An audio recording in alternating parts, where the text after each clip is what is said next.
Okay, so we're really getting down near the end of the book at this point because we'll be starting chapter 11 today.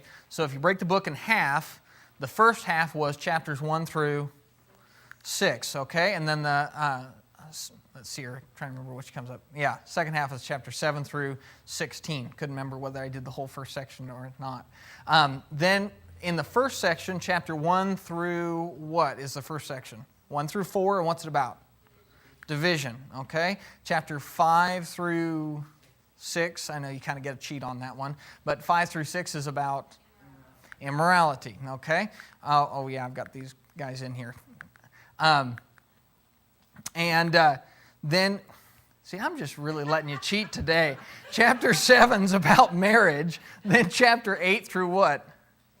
10 is about meat sacrificed to idols, okay. Okay, so, and as we went through those chapters, there are 8, 9, and 10, 3 chapters, each chapter kind of takes a different perspective on it, and the chapter 8 talks really about the conscience and how big of a deal it is, and you really need to have an attitude within a congregation of cultivating people who obey their conscience and do what their conscience tells them to do. And that's going to lead them to make a lot of mistakes. You know, when people just do what their conscience tells them to do, they're going to really fall flat on their face quite a bit. But I'd much rather have that than people who ignore their conscience, right? So as you go through things and deal with issues, and somebody says, I have a conscience problem with that, we have to respect that and respect their growth as Christians.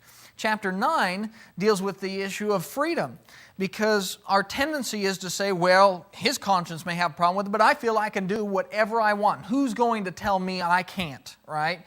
Very American attitude. It's a very human attitude. And chapter 9 is about not abusing your freedom, and Paul makes a point of saying, hey, I've got freedom too, don't I? How much have I been using it?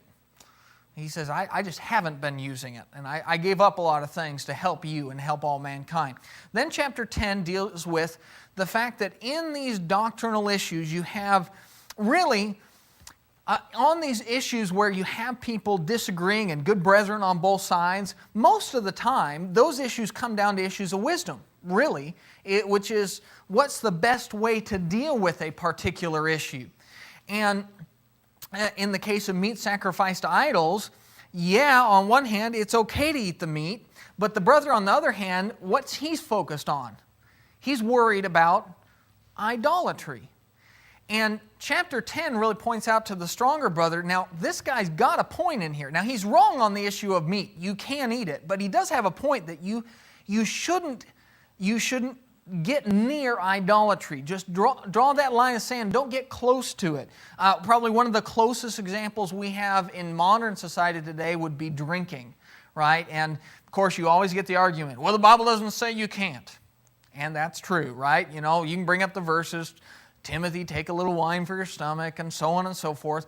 But there is kind of a bigger issue behind that, isn't there?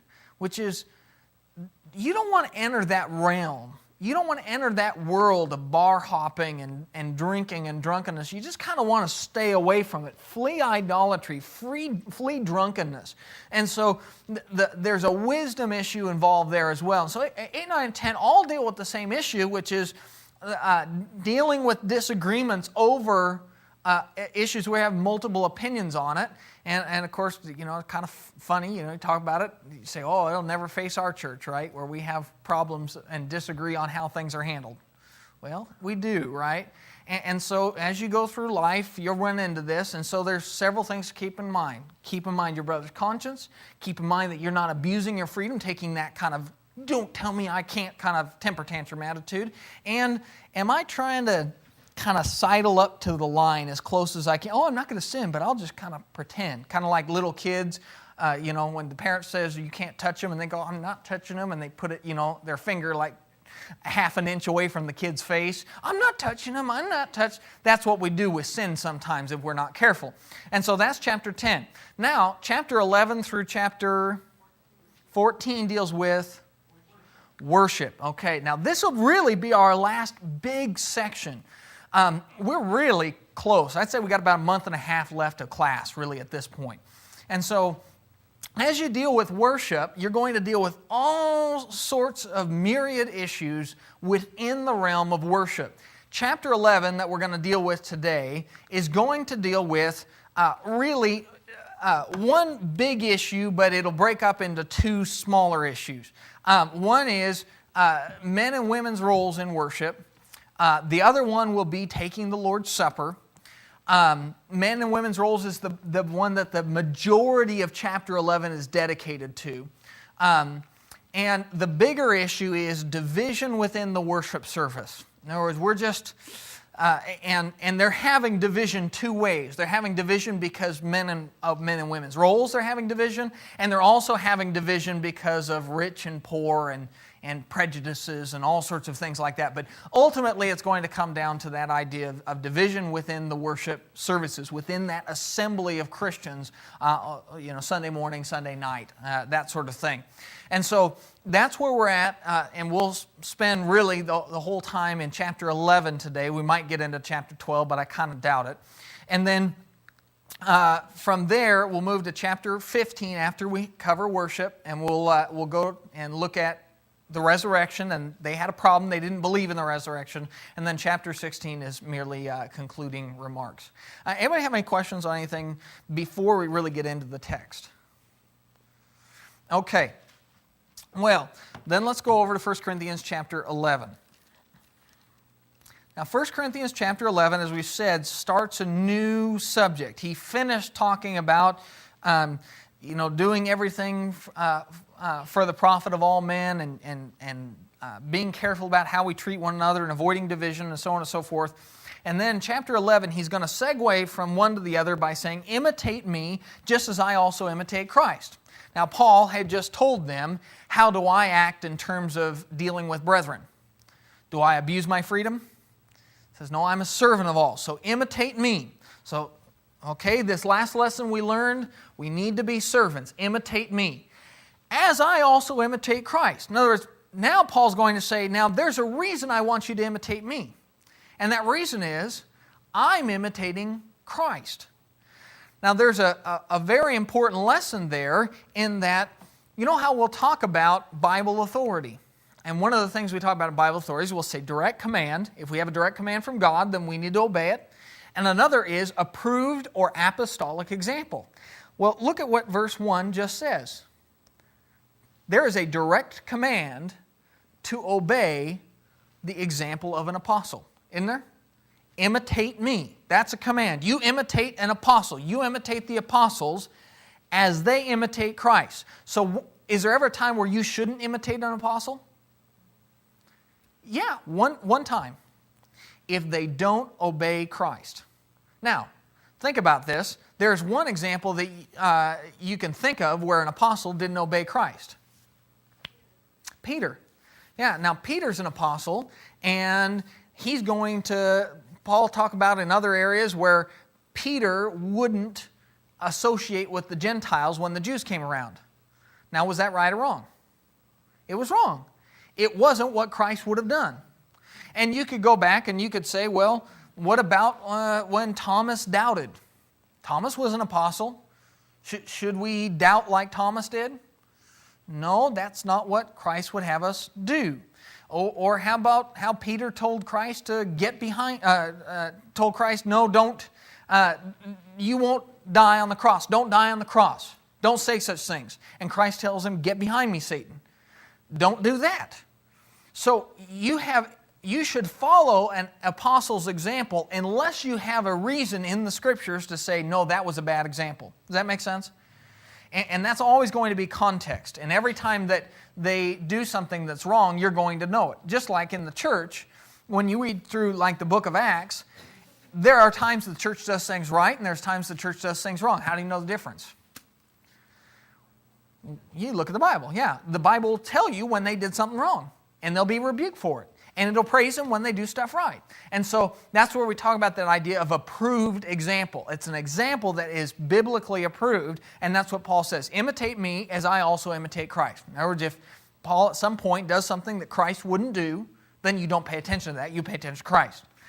And so he's laying out this idea of we need to do what Christ would have us do. Now, this is a very important concept because he's about to go into the idea of worship. And just think about it from world examples. How many times has man worshiped God how he wanted to worship God as opposed to how God wanted to be worshiped? Well, that's the way we do it most of the time, right? We just say, well, I'd like to worship God this way. And Paul's setting up, no, we need to do what God would have us do. And so he says, I praise you, brethren, that you remember me in all things and keep the traditions just as I delivered them to you. Now, this is the thing, you Corinthians, you've done well in this.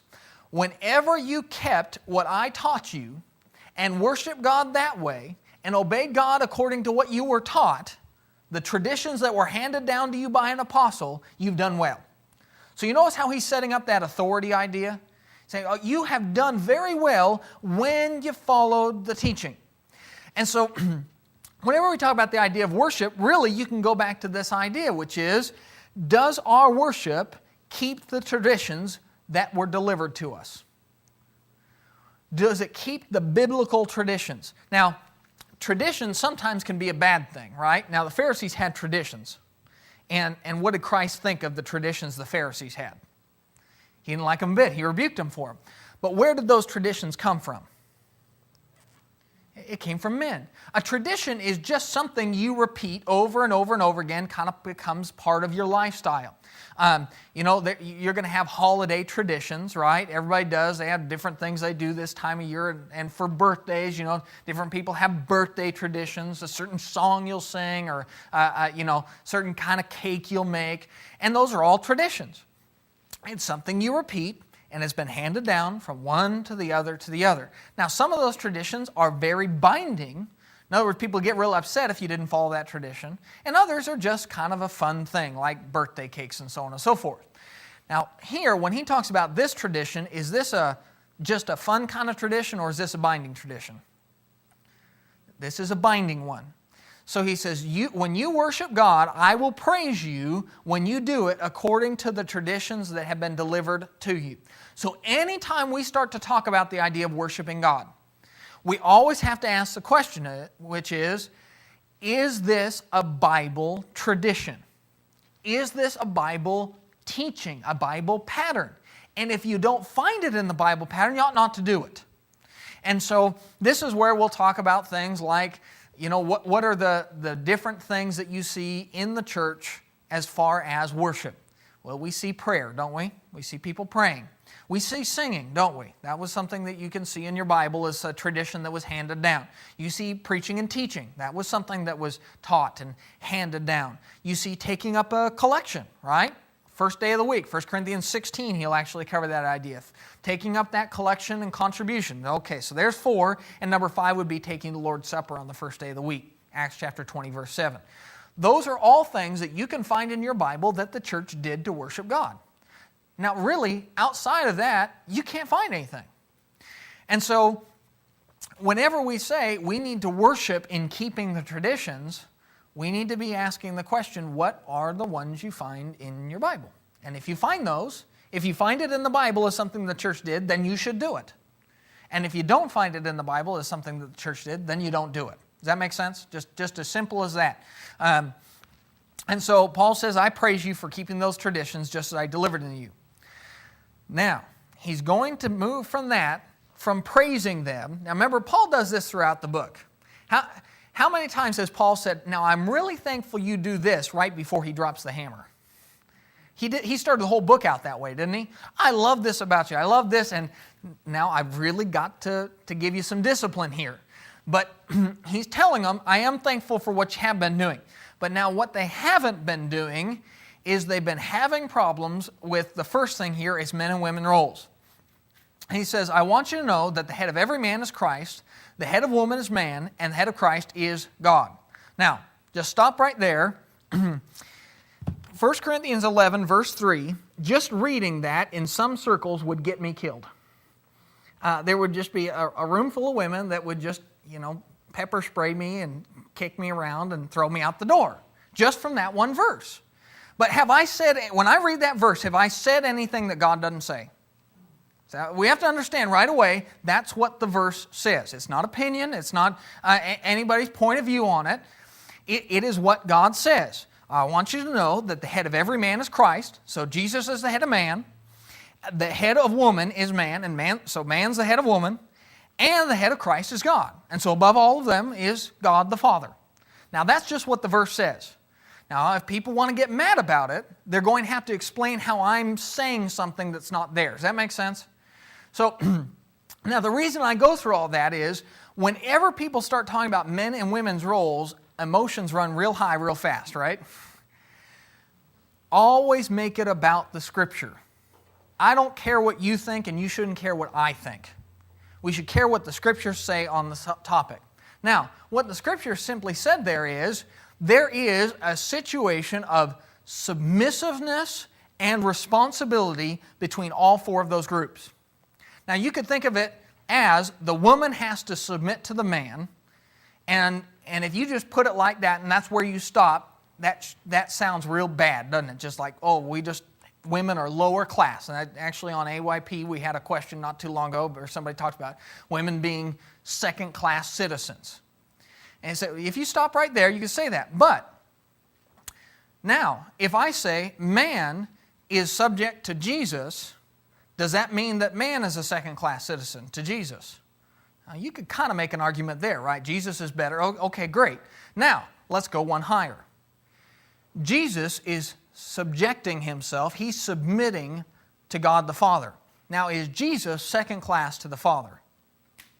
We know he isn't, don't we? All you have to do is go to John 1:1 and find that he's not.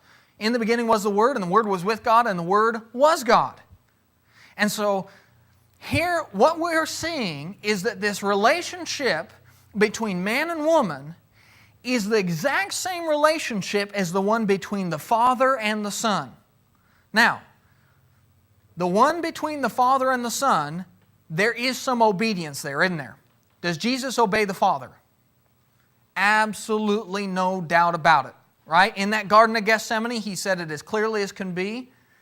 Let this cup pass from me, yet not what I will, but what you will.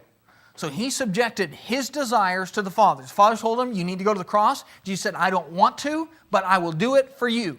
So there was some obedience there. But that doesn't make Jesus inferior to God. We know that's also not true.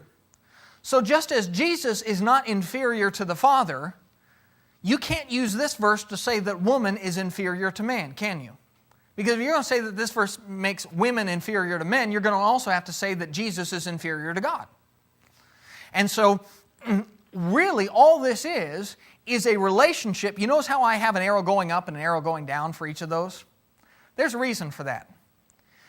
You have Jesus, and he has responsibilities to the Father. He has to obey the Father. But did the Father have any responsibilities to Jesus? You bet he did. He had to take care of him, didn't he? Jesus, we have responsibilities to obey Jesus. But does Jesus tell us he has some responsibilities to us?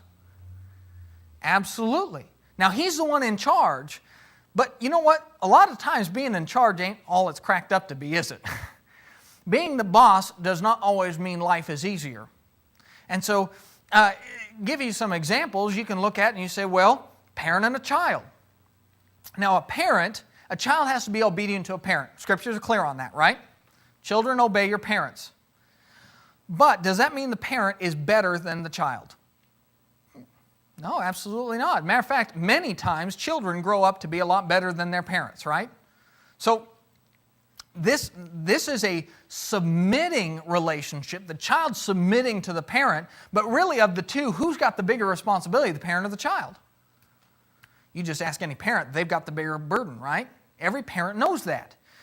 Yet that's the exact same relationship that is being laid out here between God and Jesus and man and woman. Does that make sense? Anybody have any questions on that? Okay, give you another example.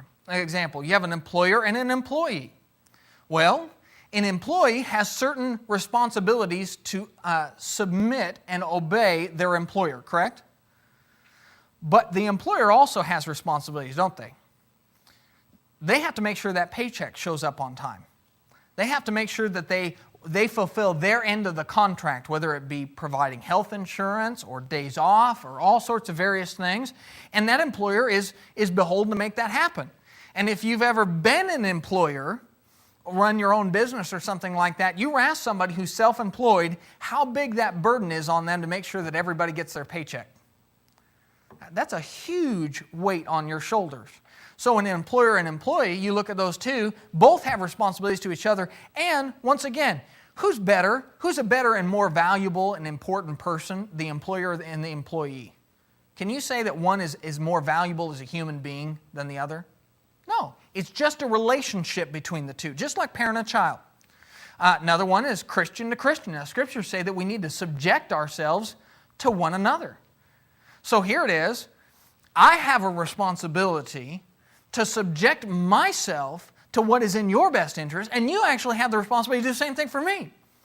So I'm looking at it, and you are my boss in a certain degree, right? I have to be obedient to what is in your best interest. But I'm also your boss because you have to be obedient to what's in my best interest. Now, that one really clearly lays out who's more important. So they're totally equal, aren't they? There's no inferiority there. Now, that's what we have to understand. Being subject to someone doesn't mean you're inferior. Now, I spent quite a bit of time on that idea because that verse 3, is used to say, look, the Bible says women are inferior. But do you see how that doesn't work? Because if you became inferior to somebody just because you had to obey them once in a while, how many inferior people would you have on this planet? Really, you'd have everybody be inferior, right? Because we're all subject to somebody in some circumstance, in some way, shape, or form, right? You know, and so you look at it, and everybody has certain times in their life where they are bound to be subject. And there are other times where they're the boss. And so if you're going to say man is superior to woman, then you really should say that women are superior to children. And actually, if you take that kind of worldview, how messed up would this world get? It'd be a big, big problem, wouldn't it? If we treated children like second-class citizens. In fact, how does God say that we should treat children? As precious and valuable, and protect and care for them in every way, shape, or form. Now, really, that's all the Bible says on the subject of men and women, is that there's a responsibility in each case. Now, can a man go off and just say whatever he wants to and have a woman obey him? No, because who's he subject to? Christ. And if he's not obeying his master, guess what she can say? Hey, you're not doing what Jesus told you to do. It's the same in a company, isn't it? If you've got a boss and he is acting outside the rules, you jump up to his boss and tell his boss, don't you? You just jump over it and you say, look, my boss is your employee and you need to take care of this because this guy is cheating or he's cooking the books or whatever it is. In other words, you would just go right past him, supersede him. Well, does a woman have a right to do that? Does a woman have a right to look at her husband and say, you are not doing what Christ is telling you to do? Does she have any right to do that? You bet she does. Absolutely, in every way, shape, or form. But if he is doing what Christ has asked him to do, which is going to make him what kind of a man? If he's a man who subjects himself to Christ, you're going to be a good man or a bad man? I'm going to be a very good man. If he's being that kind of a man, does she have a responsibility to obey him? Yes. Now, another thing we have to keep in mind is, this is not all men with all women. I do not have the right to tell any old woman I want to what to do. And that's important to understand. Because in 1 Corinthians 11, what's the context? What's chapter 11 through 14 talking about? Chapter 11 through 14, this whole section, is talking about worship. We're going to be dealing with men and women in a worship situation, in the leadership of the church, in the public assembly. Now, we're not talking on a one-on-one. Matter of fact, we have examples of women really standing up for the truth against men in the one-on-one, how about Priscilla and Aquila with Apollos? Right? Now that wasn't the worship service, that was one-on-one, but one-on-one, what did Priscilla do to Apollos? Taught him the way more accurately. And on top of it, there's only certain circumstances where God says a woman should subject herself to a man. One is in the worship service, which is what we're dealing with in chapters 11 through 14, is that circumstance. That the Christian men, which by the way, there's a difference between a Christian man and an unchristian man, right? Christian man has already agreed to be subject to who?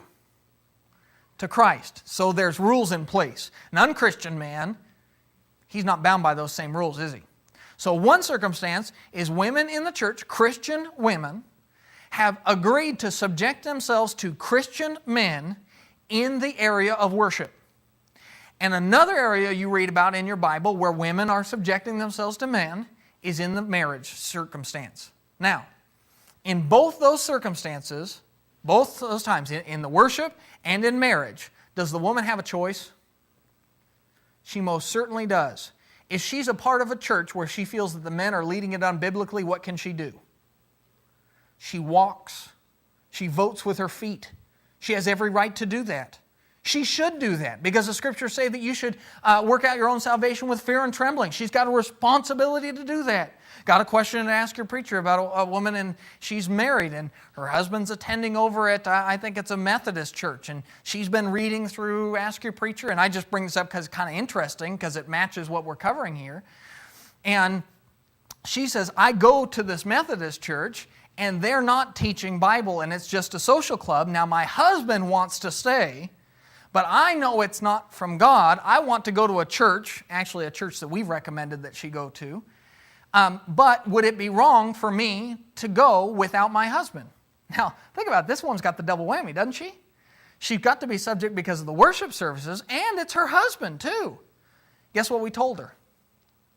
Walk. Go to the faithful church, and hopefully your husband will see the light. Because you've got to work out your own salvation with fear and trembling first. And so, in both circumstances, you have a choice. You're not just subjecting yourself to any old person, right? She gets to choose who she marries, which is one of the things that we teach young women a lot is be careful who you marry because you do get a choice in the deal, but you get it only once. Once you say, I do, you're in it. And so, in both cases, it doesn't mean you're inferior. You do still have freedom to choose, and you're being subject to people who are subject to a higher authority than themselves, right? Which is why it's so important to, one, be at a congregation where the men are faithful Christians, and two, why it's so important to marry a Christian man. Make sense? Okay, so here, of the two circumstances where women should subject themselves, one of them is in the worship and one of them is in marriage. We're not dealing with marriage. We brought it up because it's the other circumstance, but in this one we're dealing with worship. So let's continue down to verse 4. And we'll read through a couple of these verses and then we'll go back and kind of explain it.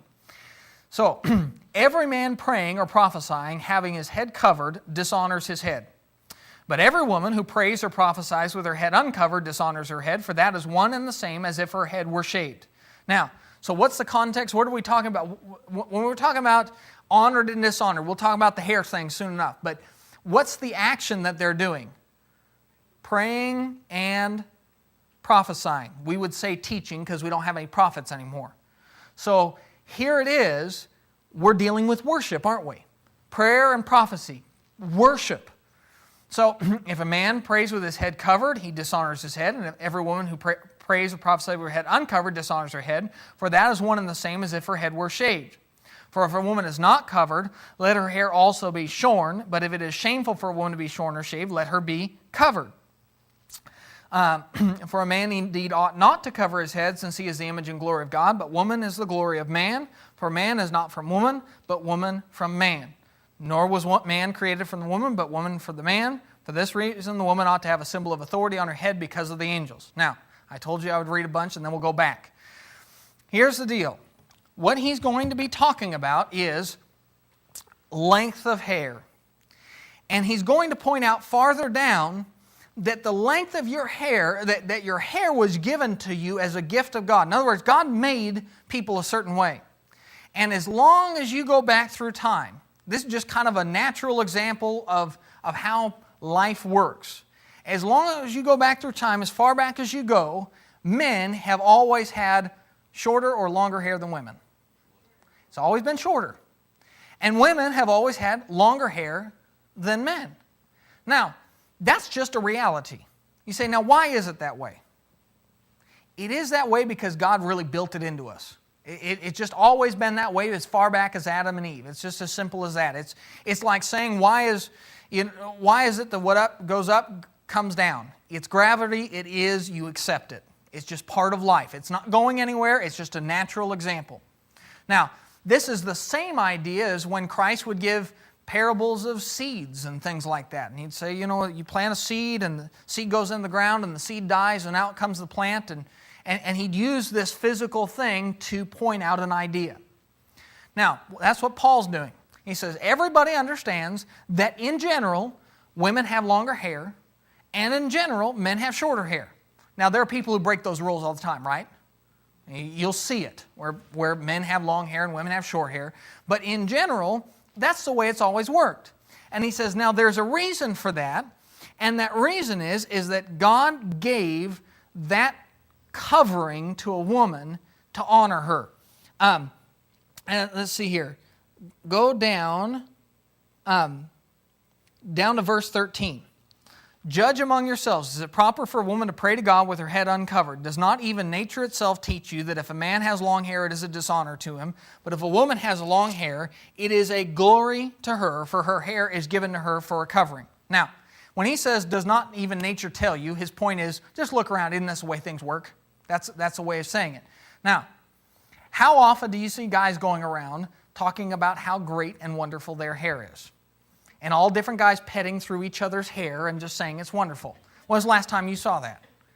See, that's not the way guys work. We could care less about hair. And, you look at me and when people ask me, well, Scott, why do you cut your hair that way? It's because I don't have to comb it. I don't have to deal with it. Just keep it short and it's out of the way. But on the other hand, how often do you see women petting each other's hair? Oh, you have such beautiful hair. Oh, it's just so wonderful. You see that stuff all the time. I see it every time we get together for services. There's people doing that. And you'll see husbands doing that with their wives. Where a husband will run his fingers through his wife's hair. It's her glory, isn't it? It was a gift from God to her. And he says he gave it to her as a covering. Now, it's a natural thing that God gave to the woman so that she would have a covering over her head to remind her that she's in subjection to men. Now, does that mean she's in subjection to all men? No, we already covered that, right? See, I know I'm going to go hop back and forth a lot, but the reason is if we don't hop back and forth, we get lost. So that was something that God gave her so that she would remember her place. Is it a bad place? Is it a bad thing? No, not in any way, shape, or form. But it is a certain role she needs to fulfill. And so here, in these first verses, he's pointed out this idea that when a man prays with his head covered, now further on down, he's going to talk about what covers a woman's hair. Is it one of those little doily thingies? Does anybody know the actual word for it? You know exactly what I'm talking about, the doily thingy. Is it really called a doily? Wow. I just thought those were on tables. Okay, when you see women who do this, now this is one of those issues we talk about where women think I always have to have something on my head. Now, what did God say she had to cover her head? Was it a hat?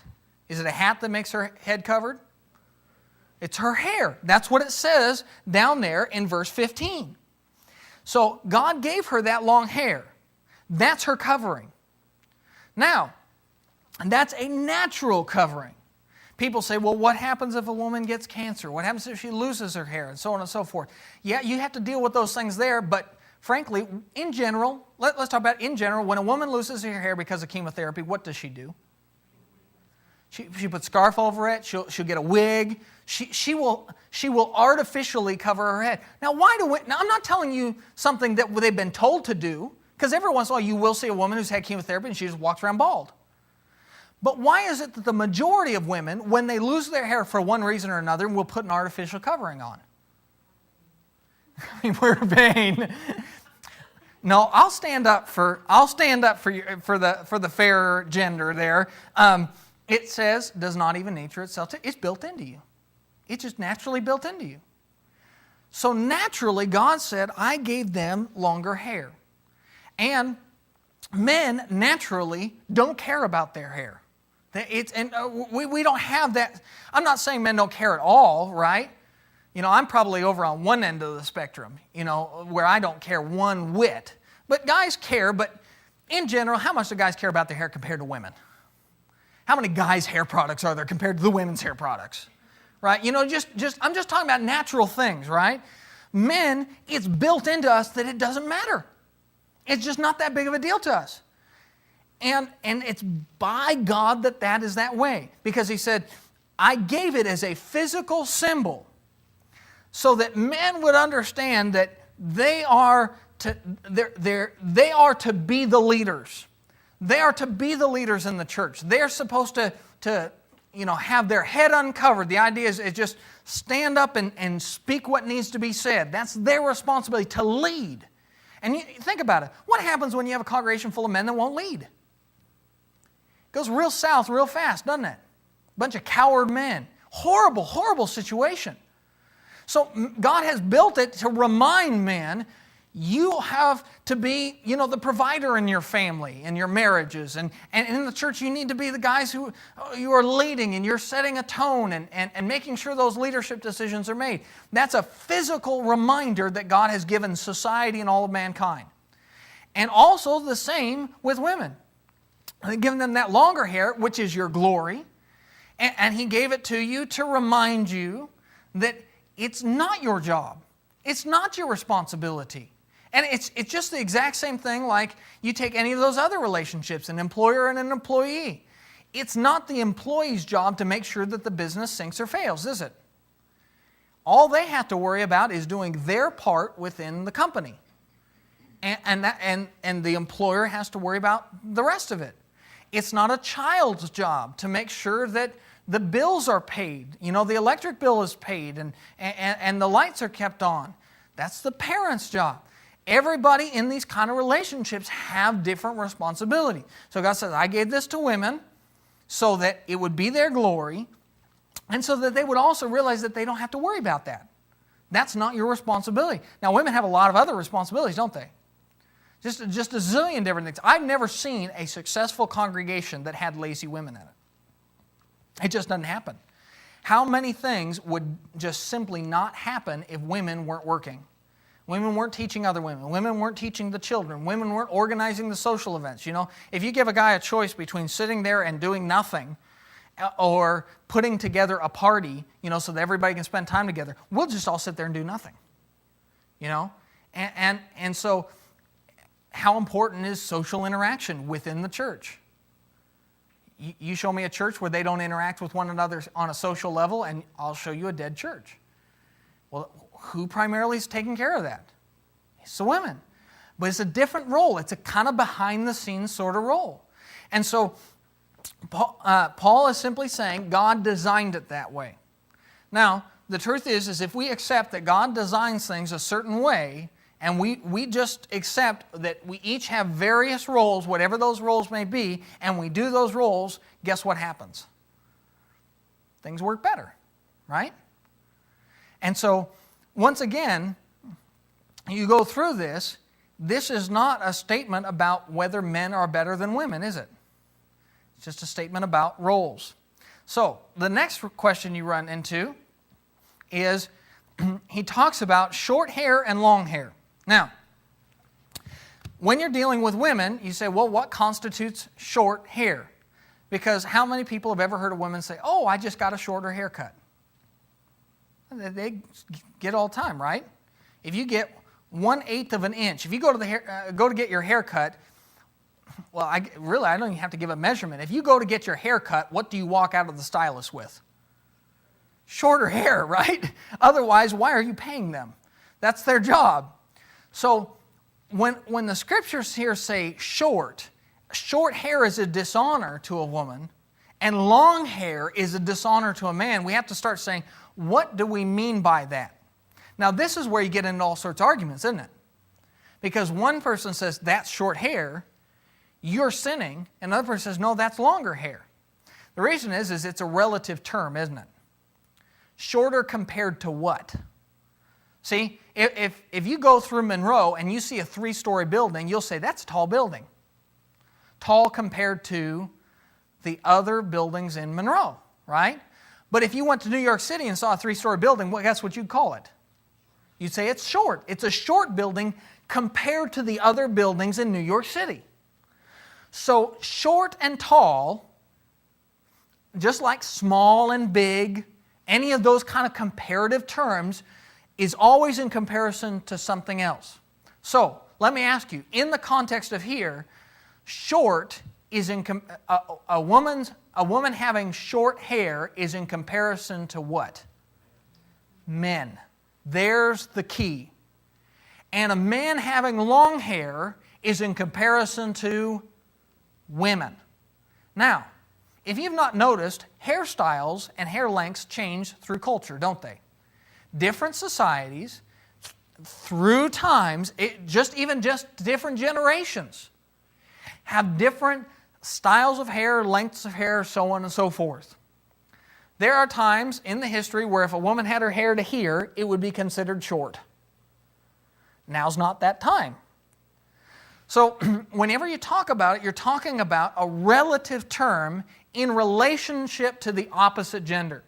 So you have one extreme, you have this woman up here, and she's got shaved head, right? Is that short hair? Yes. Is it always going to be short hair? It's always going to be short because you can't get any shorter than that. In other words, there's no way for a man to have shorter hair than that, right? Now, the opposite one is you go over here and you have this woman, and almost every society would say that that's longer hair. There have been some societies that wouldn't call that long hair, though. There have been times where there were attitudes that women never cut your hair and so forth, but in general, that woman would have long hair, right? If you asked 1,000 people and asked about the first picture, they'd say, yes, she has short hair. And you asked about the second one, almost all of them would say she has long hair, okay? We're not worried about these ends of the spectrum. These are clear, right? The first one, that first picture, is wrong. It's sinful. It's always going to be, right? This one over here, far as I can tell, is always going to be considered long hair. Does that make sense? You're looking at two ends of a spectrum. So now, where the question comes in is when you start dealing with the in-betweens. See, you look at that, and you ask people, is her hair too short? You ask 1,000 different Christians. Now, the truth is, you'll probably have most of them say yes. But will all of them say yes? No, you'll have some that say, no, it's not too short. Now, my point there simply is, you're now moving into that gray area, aren't you? Now, that one's gray area over on the side of the too short. In other words, you're probably 80-20, something like that. 80% say it's too short, 20% would say it's fine. Now you go on the other side and you have a woman like that, a little bit longer hair, and probably be more like 80'd say it's okay and 20'd say it wasn't. Does that make sense? But you've got that spectrum. And this is why with women's hair you can't be too dogmatic on the deal, can you? What I give as a general rule of thumb, and this is just what my family uses on it, is if somebody saw you from behind from 100 paces, would they know you were a girl? Or would your hair look like a man? Now, all of us have had examples like that, where you saw somebody at a distance and you thought they were a boy, and then they got closer and you realized they were a girl. You never want that to be said about you, right? That's just the general rule of thumb on the thing. I don't want anybody to ever mistake me for looking like the opposite gender. And so, but I put those pictures up there so that we understand, yes, there is a sin issue there. It's just kind of like modesty would be the same way. Everybody agrees that there are modest clothing and immodest clothing. But we don't agree on all the specifics, do we? In other words, everybody kind of has a different line for themselves. But the key is, one, to try and have the line. And second of all, if you go back to chapters 8 through 10 on dealing with issues where we disagree on, how close should you try and get to the line? You shouldn't, right? That's the rule of thumb on the deal, okay? So, now, to be fair though, it also works the other direction. See, guys really like to hammer on the women having longer hair, but guys can't have long hair. That's the other side of it. Men have to look like men. Now, you have one end of the spectrum, you have this guy, and pretty much everybody's going to say that guy has long hair, right? So everybody's going to say, yeah, that's wrong. That's wrong. That guy looks like a woman. On the other hand, you start moving down the spectrum. See, this guy right here, his hair is like what I see on a lot of the teenagers. Now, anybody notice where the guys get that shaggy look? See, I don't like that personally. That just drives me crazy. But am I willing to say that's a sin? Say, go up to their parents and say, unless you cut your kid's hair, you are sinning. No, I'm not willing to have that conversation. But does it make you uncomfortable? Yeah, in other words, you feel like, okay, that feels like longish hair. Now, the other guy, that's long hair, isn't it? This guy, kind of in between. Then you run into this and you get, well, that's short hair. And then, of course, you can go even farther and you can just shave it. Funny thing is, the first and the last picture are the same guy. And so, as you talk about these issues, the point is there is a right and wrong in it, right? But ultimately, this is not the kind of right and wrong where you can sit somebody else down and tell them what to do most of the time, can you? Whereas everybody's got to make their own call on it. So don't be too dogmatic on what the inch line is. In other words, if somebody tells you your women's hair has to be, and fill in the blank, I can tell you something about them. They're wrong. They're going beyond the Scriptures, aren't they? Because does it ever tell you an inch length in the Scriptures? Absolutely not. And if somebody does, they're going beyond. And the same goes for a guy. If somebody says his hair can be no longer than, well, you can do that for your own kids, can't you? Say, I can make rules for my own house. This is the way it is. But can I say that that's the case always for all Christians? No, and if I start to do that, I'm becoming too dogmatic and I'm making rules where rules don't exist. That's the whole point there. But is it something that we as individuals should think about and care about? Yeah, absolutely. When you go to get your hair cut, you should think about this. And so that's the whole point there. It's a relative term, and long and short in this context are relative to the opposite gender. Anybody have any questions? Yeah. So when it's saying in 6, where the woman does not cover her head, let her also have her hair cut off, but if it is disgraceful for a woman to shave her hair cut off or have her head shaved. Mm-hmm. That's confusing. So Yep. and if it's too short, let's just shave her all the way, and then she can choose. That's it. It's sarcasm is really what it is. He says, if a woman wants to have real short hair, well, it's a disgrace to her. Might as well just shave her head off all the way so she'll get the message. It's a sarcastic way of saying it. But then he finishes up there in verse 6. He says, but if it is shameful for a woman to be shorn or shaved, in other words, it is shameful. We know that. If it is, then let her head be covered. So it's a sarcastic way of saying, if you want to have that kind of hair, we might as well just shave it off because you're disgracing your head. But the better thing would be just to not do that. Does that make sense? Yeah. Okay. Yeah, it is a weird wording. I'm glad you brought that up. So then, verse 7, it says, a man indeed ought not to cover his head since he is the image and glory of God, but woman is the glory of man. Now, and this really just goes back to Genesis chapter 1. Who was created first, Adam or Eve? Adam was. And Adam was made in the image of God. Now, woman was too, don't get me wrong. But Adam was looking around and God was trying to find a helpmeet for Adam. Couldn't find one. So who was made next? Eve. And she was his glory. In other words, this is actually saying a wonderful thing about women. When women were made, they really completed men. Women are really the glory of mankind. And so, and then it points out that equality too, for man is not from woman, but woman from man. which is true, who was created first, Adam or Eve? Adam was, then Eve. Nor, verse 9, was man created for the woman, but woman for the man. Okay, so woman was made to be the helper. I'm actually thinking of another verse. Skip verse 10 for a second, go down to verse 11. Nevertheless, neither is man independent of woman, nor woman independent of man in the Lord. For as a woman came from man, even so man also comes through woman, but all things are from God. Are we making a statement that women are inferior to men? No, because if you got rid of all the women, how long would men last? Where'd all the men come from? Women, right? And pregnancy and childbirth, that is a glory that women have that men don't, isn't it? And so that his whole point in that is, look, this is why it's this way, but we're not making a statement about inferiority or superiority. Now, let's go back to verse 10. It says, this reason the woman ought to have a symbol of authority on her head because of the angels. Now, that's a very interesting statement because really what's being said there is angels are watching. In other words, why should men make sure that they look like men? Because the angels are watching and reporting back to God as to whether you're behaving as He wants you to. Why should women make sure to look like women? Because the angels are watching and reporting back to God as to whether or not you are acting as you ought to. And see, the reality is it comes down to every one of us is built differently.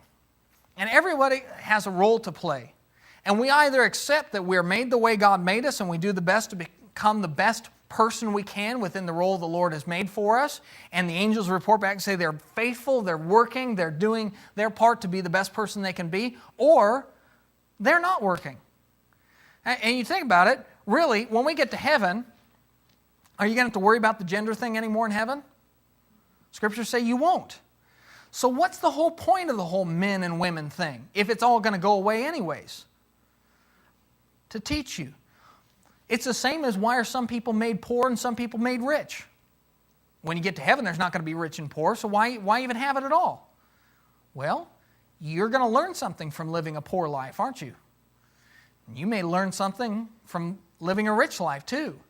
There's things to learn and things to be gained from both lifestyles. And so here it is. God makes men and women which will not matter one whit in heaven. But here it matters so that we can learn to be faithful in whatever circumstance we're made. And so he says you need to keep that symbol of authority on because the angels, men and women need to look a certain way and act a certain way because the angels are watching and they're going to report back to God. They're accepting the way you made them, God, or they're not. Now you think about society today and we have these things like sex changes and stuff like that. We have people who just simply will not accept the way they're made, don't we? Homosexuality, a lot of that's based off that same idea, isn't it? Well, I just don't want to fulfill the role God made for me. And so that's the extreme version of it. But when we say, why can't I'm a woman, why can't I act like a man or do the things a man does? Or I'm a man, why can't I do the things women do? That's really saying the same thing, which is God made me a certain way, but I don't like the way He made me, so I've got better ideas. Anybody have any questions on that? Okay. And so he points out that idea of neither is independent of one another. And as we talked about, verse 13, judge among yourselves, is it proper for a woman to pray to God with her head uncovered? Remember, what's the context of this obedience and subjection? It's not in all circumstances, it's in worship. And then he says, he ends the whole thing down in verse 16. If anyone seems to be contentious, in other words, if someone wants to fight about this subject, we have no such custom, nor do the churches of God. So here's his point on the whole subject, which is, if someone wants to fight about men and women's roles, which do people like to fight over men and women's roles? Of course they do. We see it through all societies and all time, right? So what do we do in the church if someone wants to fight over it? Do we say, well, maybe we'll change it just a little bit? He says, we have no such custom, nor do the churches of God. In other words, tough. That's one of the few times you really see Paul really kind of just go, I don't know what to tell you. If you won't accept what God says, then tough. And it's kind of a message there that this is one of those things that if somebody just really will fight on it and fight on it and fight on it, kind of tells you something about their character, doesn't it?